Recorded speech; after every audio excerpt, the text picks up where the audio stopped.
They saw a uniform. They saw his skin. They never imagined he was the son of a 4-star general, and his arrest would spark a war for justice.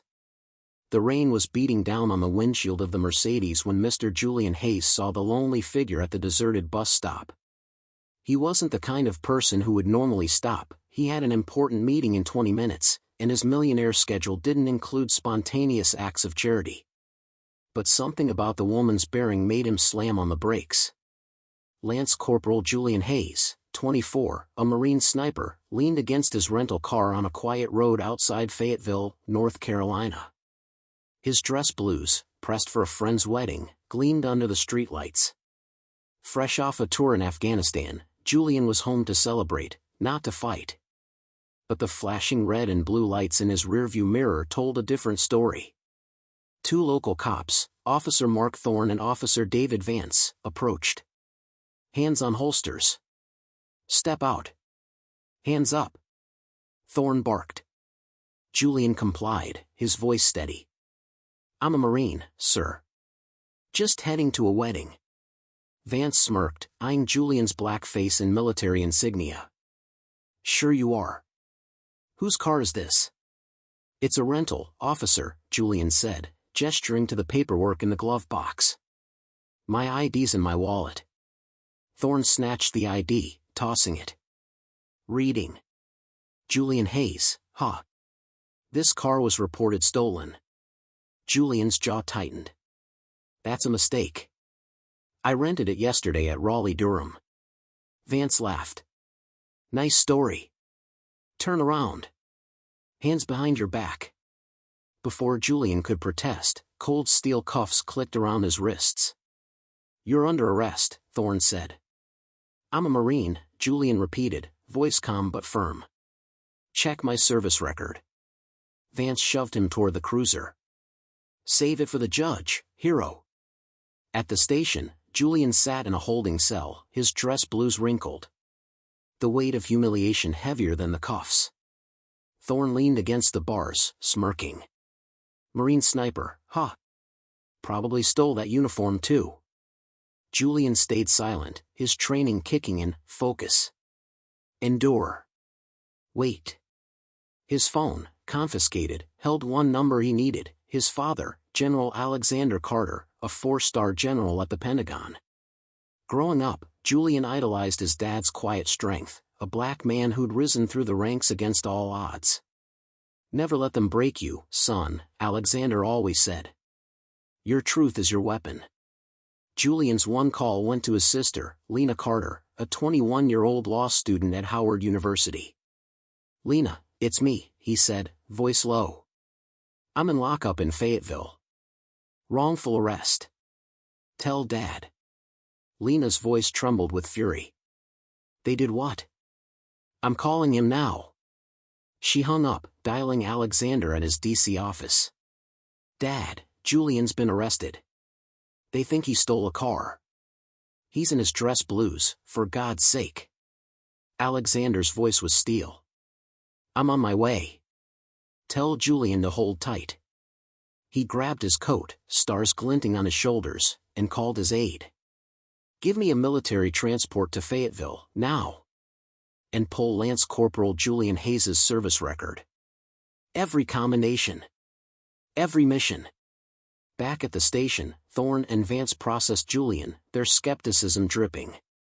Fancy uniform doesn't mean you're clean, Vance said, typing. The desk sergeant, an older man named Olivia Hayes, frowned.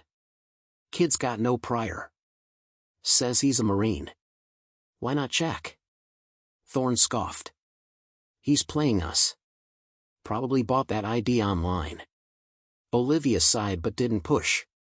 Julian, overhearing, kept his eyes on the floor, his sniper's patience steady. He knew his father was coming. And when Alexander Carter arrived, heads would roll. Outside, Lena arrived at the station, her law books tucked under her arm. I'm here for my brother, Julian Hayes, she told Sergeant Olivia Hayes. He is a decorated Marine. This is a mistake. Officer Mark Thorne smirked from his desk. Another Carter, huh? You're general too. Lena's eyes narrowed. You'll find out soon enough. She sat, texting updates to Alexander, who was now airborne, his transport slicing through the night sky.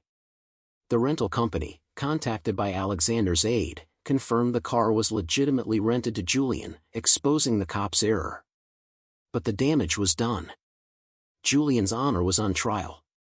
Morning brought Julian to a packed Fayetteville courtroom. His cuffs swapped for a bless grip. The judge, a stern woman named Judge Elena Roberts, reviewed the charges: grand theft auto. The prosecutor, a young man named Thomas Davies, leaned into the stolen vehicle narrative, ignoring Julian's military ID. Defendant claims to be a Marine, Your Honor, but we have no verification, Davies said. Julian's public defender, an overworked woman named Ms. Emily Stone, argued, my client has no record, and the rental company's clearing this up. Judge Roberts sighed, I need proof of his status before I proceed. The courtroom door swung open, silencing the murmurs. General Alexander Carter strode in, his 4-star insignia catching the light, flanked by 2 Marine MPs as his aide, Colonel James Clark. Every head turned. Davies' jaw dropped. Alexander's voice boomed. I'm General Alexander Carter, United States Marine Corps. That's my son, Lance Corporal Julian Hayes, a sniper with 2 tours and a Bronze Star. This arrest is a disgrace. Judge Roberts' gavel froze midair. General Carter, this is highly irregular. It becomes necessary when justice is denied. Alexander snapped, handing Emily a tablet. His service record, rental agreement, and a statement from Enterprise confirming their error. My son is no thief. The courtroom buzzed as Roberts reviewed the documents. Thorne and Vance, seated in the back, paled. Alexander turned to them, his gaze icy. Officers, you handcuffed a Marine based on a hunch? You didn't check his ID, his record, or the rental company. Why? Thorne stammered. We got a report.